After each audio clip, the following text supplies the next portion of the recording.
Fade के फैसले से पहले वेट एंड वॉच की स्थिति में बाजार, लगातार 6 दिनों की तेजी पर ब्रेक लगा। बैंक शेयर्स में सबसे ज्यादा प्रेशर। छोटे और मिड कैप शेयर्स में दिख रही है खरीदारी। रियल एस्टेट, एफएमसीजी सेक्टर से भी मिल रहा है बाजार को सपोर्ट, लेकिन आईटी मेटल्स बना रहे हैं दबाव। नई थम रही है रेल शेयर्स की रफ्तार। रेल टेल, आईआरएफसी, आरवीएनएल में 4 से 10% की जबरदस्त तेजी। साल के उच्चतम स्तर पर पहुंचा आरवीएनएल। गो फर्स्ट संकट से वाडिया ग्रुप शेयर्स पर कमजोरी। बॉम्बे बर्मा 4% लुढ़का। ब्रिटानिया, बॉम्बे डाइंग में भी दबाव। साथ ही एक्सपोजर वाले सेंट्रल बैंक और बैंक ऑफ बड़ौदा 3 से 4% टूटे। और आ जाएंगे टाइटन के चौथी तिमाही के नतीजे। 50% बढ़ सकता है मुनाफा, मार्जिन में भी सुधार की उम्मीद।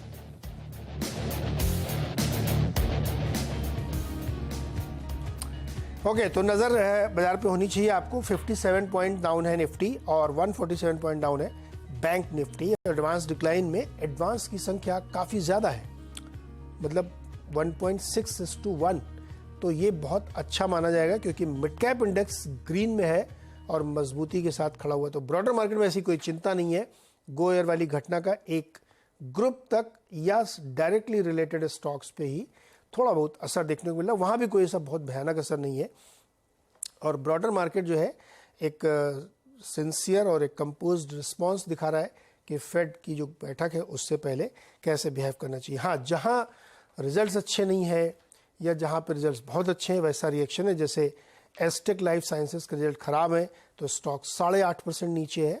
और इंटरग्लोब एविएशन के लिए नई अपॉर्चुनिटी खुल रही है तो स्टॉक 6.25% ऊपर है। तो इस तरीके के जो स्टॉक स्पेसिफिक मूवमेंट है वो आते हुए दिख रहे हैं। लेकिन आज के मेहमान है गौरव बिस्सा, जो इनक्रेड इक्विटीज के वाइस प्रेसिडेंट है। गौरव, बहुत बहुत स्वागत है आपका सीएनबीसी आवाज पर।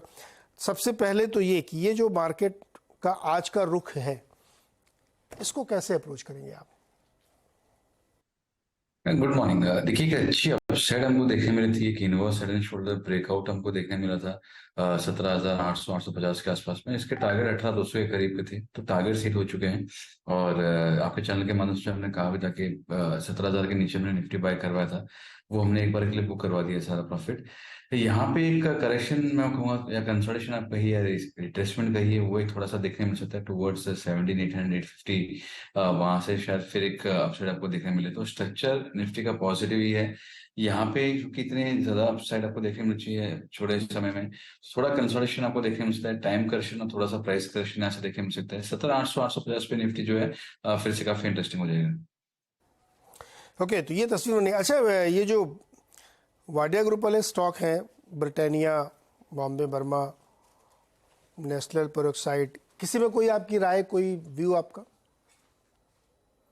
देखिए, जब भी एक शॉर्ट टर्म न्यूज की वजह से अगर कोई इम्पैक्ट अगर आता है तो मैं उस पर ज्यादा ये करता नहीं हूँ। लेकिन अगर मैं स्ट्रक्चर वाइज अगर कहा जाए तो मुझे ब्रिटेनिया काफी पसंद है। एक पोजिशनल व्यू होगा जहां पे अगर आपको ये स्टॉक मिलता है प्रोबेबली टुवर्ड्स 4350 4400 आप बाय कर सकते हैं।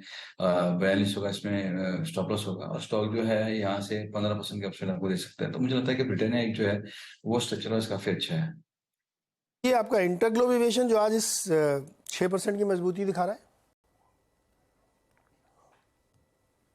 देखिए, यहाँ पे अगर आप देखेंगे तो एक अच्छा एक पैटर्न था जहाँ पे एक फॉरेन टैलेंट का ब्रेकआउट हमको देखने मिला था, उसका रिटेस्ट हुआ, फिर कंसोलिडेशन देखने मिला, स्टॉक जो है फिर ऊपर जा रहा है। यहाँ पे एक अपसाइड हमको ऑलरेडी देखने मिल चुकी है, तो मैं थोड़ा सा इंतजार करूंगा। लेकिन हाँ, अगर क्लोजिंग अगर 2230 2240 की अगर आती है तो यहाँ से फिर एक थोड़ा लुक्रेटिव हो जाएगा स्टॉक और लाइफ टाइम हाई इसको प्ले कर सकते हैं। तो मुझे लगता है कि यहाँ पे या तो दो तरीके हैं।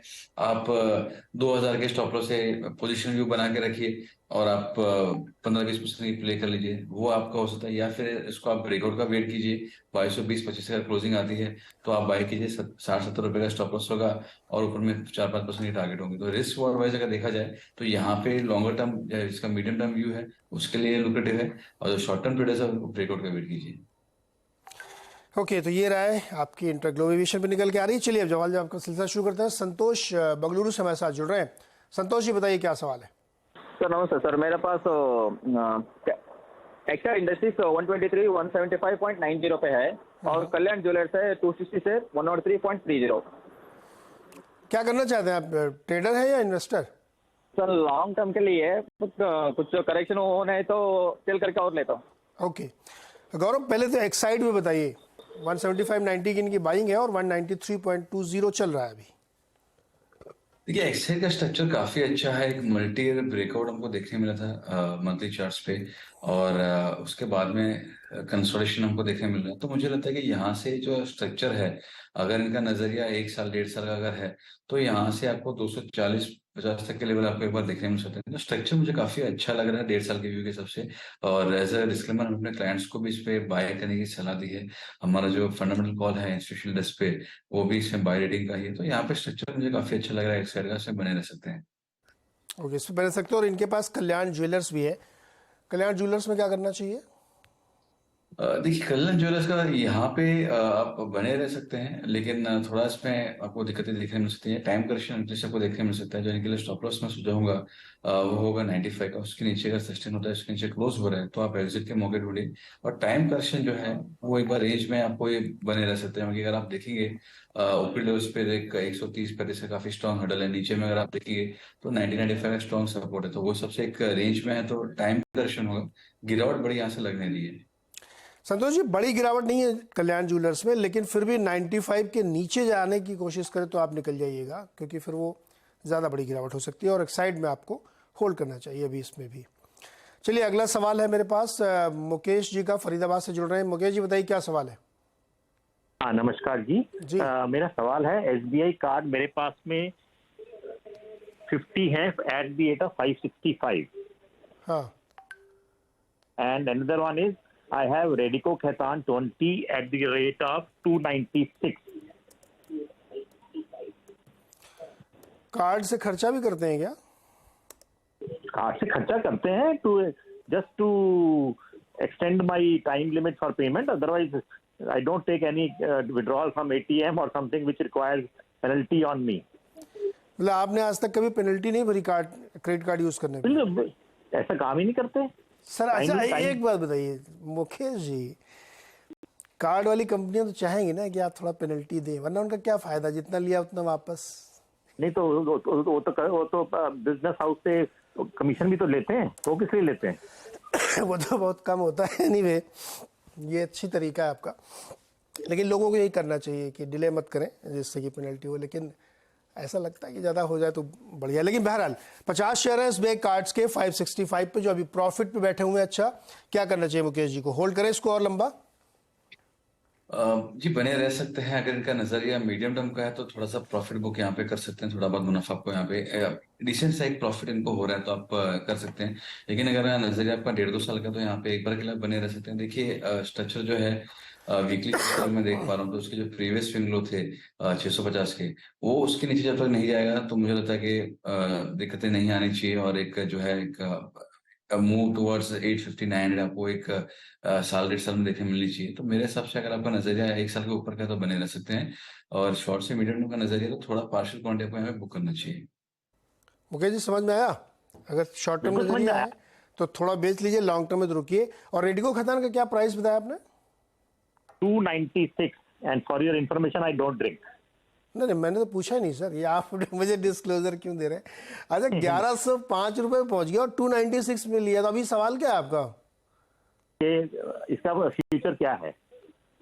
फ्यूचर तो सर अच्छा ही होगा इसका। बताइए मुकेश जी, गौरव जी, 296 पे लिया है, बम्पर मुनाफे बैठे हुए, ऑलमोस्ट 4 टाइम्स हो चुका है। क्या करना चाहिए इनको?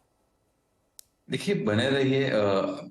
हायर टॉप हायर बॉटम बन रहे हैं, तो यहाँ पे स्ट्रक्चर पॉजिटिव ही है। और लाइफ टाइम हाई के बाजू में चल रहा है, तो ये कहना कि यहाँ से टारगेट्स कितने आएंगे 2 साल 3 साल 4 साल के बाद, बोलना मुश्किल हो जाता है। लेकिन फॉर टाइम भी मुझे लगता है यहाँ पे आप बने रह सकते हैं। स्ट्रक्चर इसका खराब नहीं है। और एक बार इसके 1300 के ऊपर वीकली मंथली क्लोजर आता है, तो फिर से स्विफ्ट अपसाइड जो है आपको 1500-1600 के लिए देखने मिल सकती है। तो स्ट्रक्चर से काफी अच्छा है, इसमें बिल्कुल बने रह सकते हैं। इस पर बने रहना चाहिए रेडियो खदान में। और रेडियो खदान ने एक बहुत अच्छा काम किया, मैं नाम नहीं ले रहा हूँ, लेकिन इनके बहुत सारे ब्रांड जो है ना सेक्टर लीडर्स हैं, और इन्होंने कई सारे सेगमेंट में नंबर 1 की पोजीशन बना ली है। तो एक तरफ कुछ कंपनी यूएसएल जैसे अपने आप को प्रीमियम में एस्टेब्लिश कर रही है, वैसे ही रेडियो खदान ने उस पूरे मार्केट को ले लिया है और बहुत ही ज़बरदस्त तरीके से स्टॉक ने परफॉर्म किया और पिछले मेरे ख्याल में 1-1.5 साल से कंसोलिडेट कर रहा है इसी लेवल पे, ना बहुत नीचे जा रहा है ना बहुत ऊपर जा रहा है।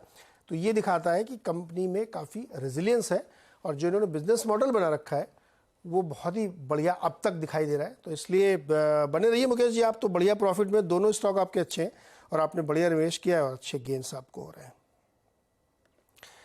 अगला सवाल है काशीनाथ जी का पटना से। बताइए काशीनाथ जी क्या सवाल है? जी नमस्कार सर। जी नमस्कार। हम तो सारा पोर्टफोलियो में लंबे अवधि के लिए ही अब रख रहे हैं। हाँ, उसमें इन्फोसिस और विप्रो में हम थोड़ा फंस गए हैं। इन्फोसिस का है 470, 1373 का एवरेज प्राइस है और ये 1500 तक अगर चला जाता है तो हम थोड़ा सा रिलैक्स हो जाते। नहीं, विप्रो 473 बताया आपने। जो हायर कॉस्ट पर लिए हैं वो वापस बेच देते हैं, जो हायर कॉस्ट पर लिए हैं सो। जी जी, एक मिनट बताइए काशीनाथ जी, जब आप लंबी अवधि वाले निवेश कर रहे हैं तो फिर काहे बेचते हैं आप? सर ऐसा करते हैं हम कि जब भी पैसा गिरता है भाव तो हम ऐड करते जाते हैं। हेलो, हाँ सुन जब रहा भी हूँ। भाव गिरता है सर तो हम ऐड करते हैं और जब भाव ऊपर जाता है तो ऊपर वाला कॉस्ट जो महंगा रहता है उसको हम बेच कर निकल जाते हैं ताकि पैसा बना रहे, फिर गिरेगा तो फिर उसको ऐड करेंगे। ओके, तो ये एक स्ट्रेटजी है कि ऊपर जाएगा थोड़ा बेच लेंगे, नीचे आएगा तो फिर लेंगे, लेकिन उसी स्टॉक में बने रहते हैं, खाली प्रॉफिट वाले हिस्से को निकालते हैं, ऐसा? प्रॉफिट या मिनिमम या कॉस्ट निकालते हैं हम। ओके ठीक है। अच्छा, विप्रो कितने में लिया आपने? दाम क्या लिया विप्रो का? विप्रो का सर हम बुरी तरह फंस गए हैं। नहीं, किस भाव पे लिया है? एवरेज प्राइस 454 है, हम 650 से लेना शुरू किए थे।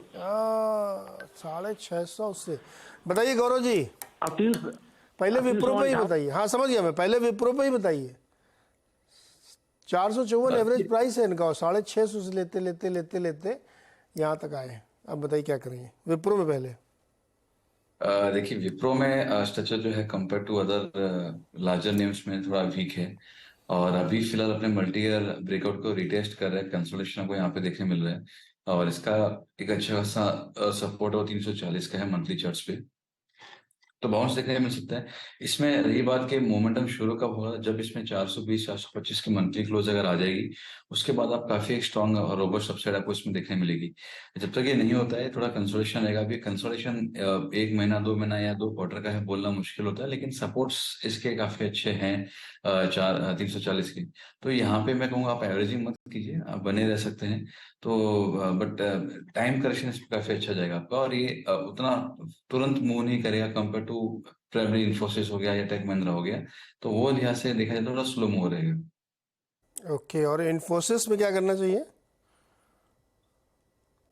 इन्फोसिस देखिए मुझे काफी अच्छा लग रहा है। एज अ डिस्क्लेमर मैं अपने क्लाइंट्स को भी एग्रेसिवली बाय करवाया है 1225-30 के रेंज के आसपास में।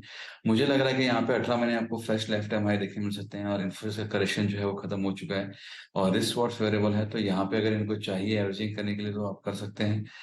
जैसे मैं हमेशा को कहता हूँ कि एवरेजिंग का एक रीजन होना चाहिए, तो मुझे लग रहा है कि यहाँ पे एक करेक्शन खत्म हो चुका है। तो अगर वापस थोड़ा भी 2-3% का करेक्शन अगर आता है तो एवरेजिंग के लिए सोच सकते हैं। जिन्होंने बाय नहीं किया है वो फ्रेश बाय कर सकते हैं, लेकिन अगर आपका नजरिया 2-3 महीने का है अवॉइड कीजिए। अगर आपका नजरिया कम से कम 1.5-2 साल का है तो इन्फोसिस यहाँ से मुझे काफी अच्छा लग रहा है। 2 साल के अंदर मुझे यहाँ पे फ्रेश लाइफ टाइम हाई बनते हुए नजर आ रहे हैं इन्फोसिस के अंदर।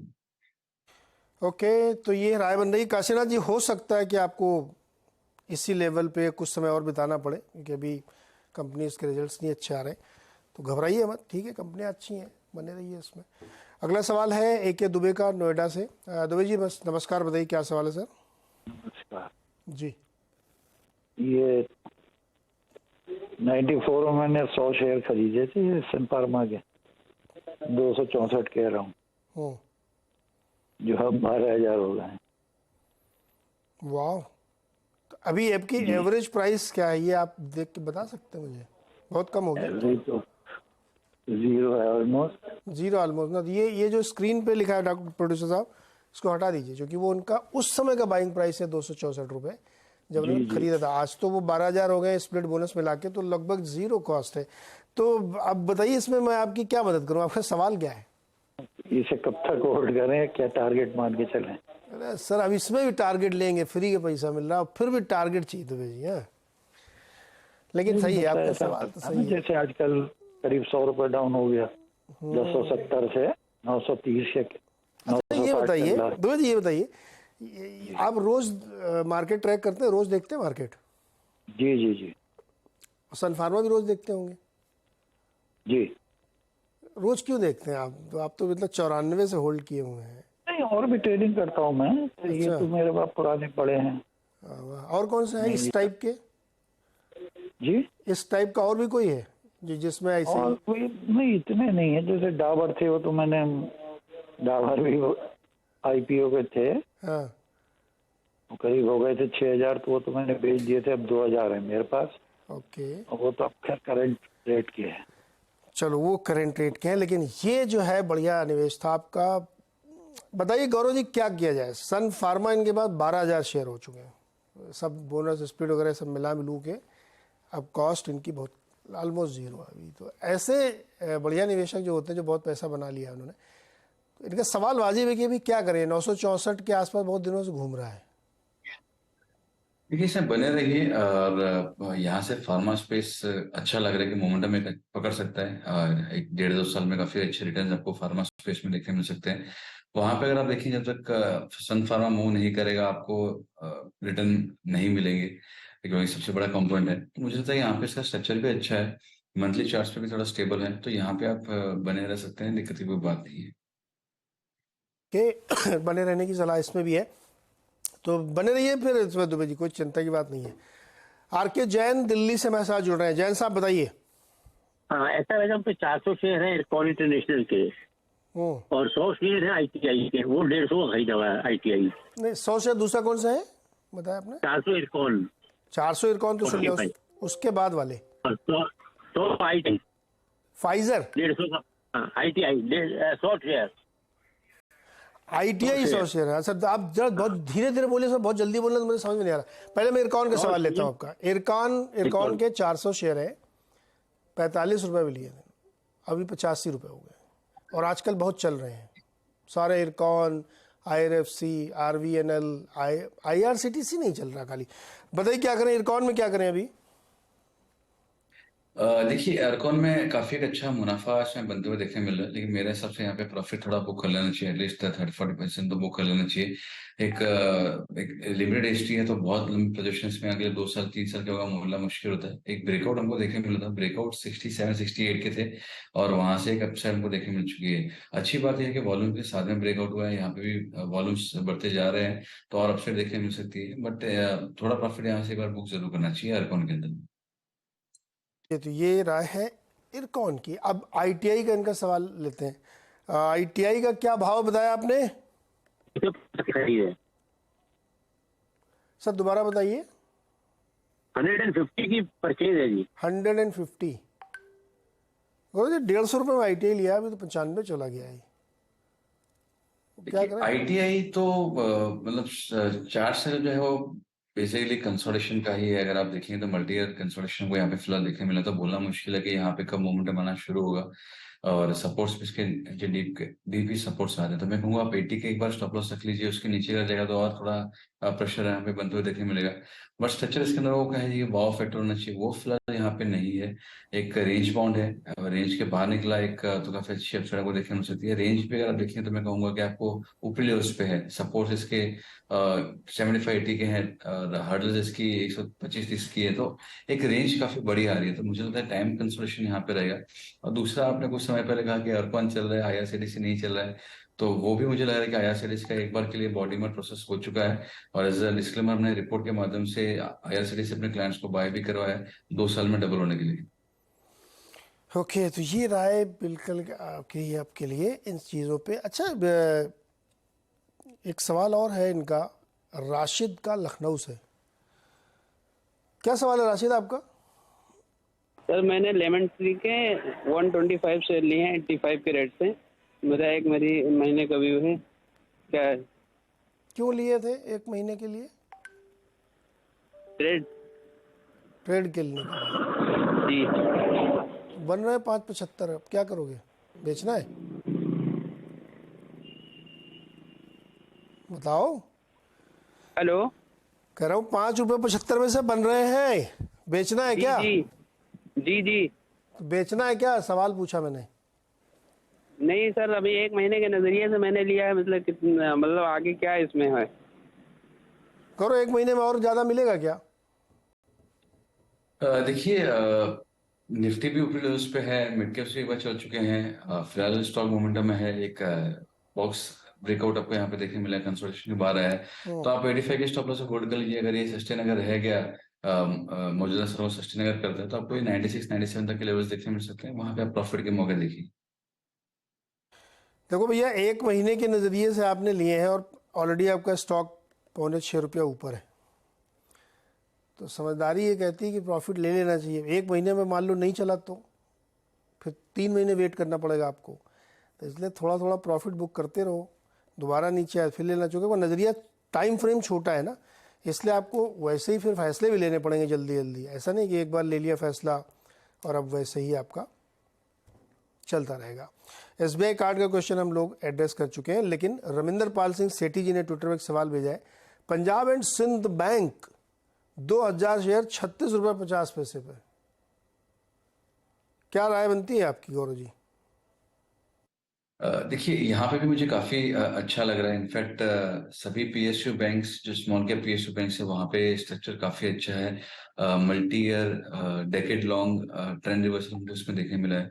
तो यहाँ पे आप बने रहिए, काफी बड़ी अवसर मुझे यहाँ से नजर आ रही है पंजाब सिंध में, पंजाब नेशनल में।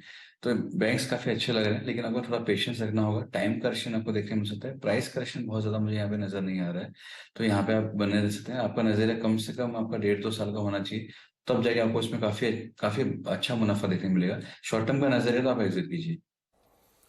ओके, शॉर्ट टर्म का नज़रिया है तो एग्जिट, अदरवाइज बने रहिए पंजाब एंड सिंध बैंक में भी। मयंक सराफ का एक सवाल है। इन्होंने गुडियर टायर वाली कंपनी, उसके शेयर लिए हैं 500, ₹1100 के भाव पे। Can I add more for 2 years? 2 साल रखना चाहते हैं और खरीद लें क्या? गुडियर का दिखाइए चार्ट, कितने का भाव चल रहा है आजकल? गौरव जी, गुडियर में क्या करना चाहिए? देखिए, बने रह सकते हैं, स्ट्रक्चर अच्छा है, वीकली चार्ट्स पे हायर टॉप्स हायर बॉटम बन रहे हैं, तो मुझे यहाँ पे दिक्कत कुछ लग नहीं रही है। और एक ब्रेकआउट की तैयारी कर रहे हैं। इसमें एक बार क्लोजिंग जो है, वो अगर आपकी तकरीबन 1325 1330 के अगर वीकली क्लोज अगर आती है या मंथली क्लोज अगर आती है, तो काफी बड़ी अपसाइड आपको एक बार देखने मिल सकती है। तो मुझे लगता है यहाँ पे स्ट्रक्चर काफी अच्छा है, करेक्शन खत्म कर चुका है, कंसोलिडेशन चालू है। प्राइमरी टाइम करेक्शन आपको आ सकता है, लेकिन प्राइस करेक्शन उतना ज्यादा लग नहीं रहा है, तो यहाँ पे आप बने रह सकते हैं। बने रहने की सलाह है यहाँ पे। और आवास फाइनेंशियल गौरव देखिए, इसमें कुछ रौनक लौट रही है। आज 3.5-4% ऊपर है, 1453 पे है। ठीक लगता है चार्ट पे क्या ये? देखिए, मैं थोड़ा सा और इंतजार करूंगा। आप देखिए, कंसिस्टेंटली स्टॉक जो है वो गिरते हुए आया है, तो जब काफी गिर जाता है तो शॉर्ट टर्म फ्रेम्स के जो इंडिकेटर्स हैं वो काफी ओवरसोल्ड हो जाते हैं, तो एक technical bounce back sort of आ जाती है। तो यहाँ पे प्रोबेबली आपको उसका एक देखने मिल रहा है, बट उसके बियॉन्ड मैं फिलहाल यहाँ पे नहीं देखूंगा। थोड़ा वेट करूंगा कि वीकली चार्ट से भी लोअर टॉप लोअर बॉटम बन रहे हैं। तो थोड़ा जब तक मेजर कोई टर्न ऑन सिग्नल आता नहीं है, आवाज से मैं फिलहाल थोड़ा दूर रहूंगा। अगर सिमिलर स्पेस में देखा जाए तो मुझे लगता है कि NBFC में क्रेडिट एक्सिस ग्रामीण जो है, ये एक अच्छा एक शेपअप अच्छा हो रहा है और एक मोमेंटम इसमें अच्छा आ सकता है। साल भर का ऐसा नजरिया अगर है तो 20-25% की अपसाइड आपको देखने मिल सकती है। अगेन एज अ डिस्क्लेमर, हमने अपने क्लाइंट्स को क्रेडिट एक्सिस ग्रामीण दिलवाया है।